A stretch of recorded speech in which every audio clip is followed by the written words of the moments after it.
এটা তো আসলে প্রফেশনাল কোনো খেলা না যে আমাদের মানে জিততেই হবে, বাংলাদেশ হয়ে খেলছি এমন তো কিছু না। এটা জাস্ট সবার সাথে একটা মিলন মেলা, সবার সাথে দেখা হচ্ছে, কথা হচ্ছে।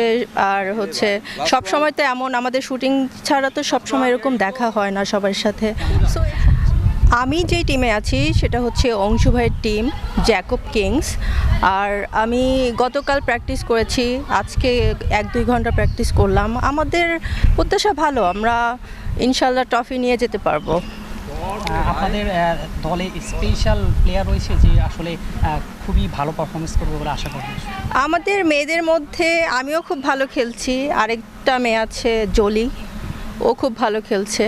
আর ছেলেদের মধ্যে তো সবাই ভালো, ছেলেরা তো ছোটকাল থেকেই ক্রিকেট খেলছে, সো সবাই ভালো করছে।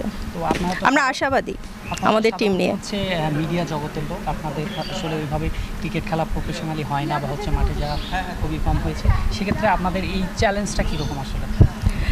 এটা তো আসলে প্রফেশনাল কোনো খেলা না যে আমাদের মানে জিততেই হবে, বাংলাদেশ হয়ে খেলছি এমন তো কিছু না। এটা জাস্ট সবার সাথে একটা মিলন মেলা, সবার সাথে দেখা হচ্ছে, কথা হচ্ছে। আর হচ্ছে সব সময় তো এমন আমাদের শুটিং ছাড়া তো সব সময় এরকম দেখা হয় না সবার সাথে।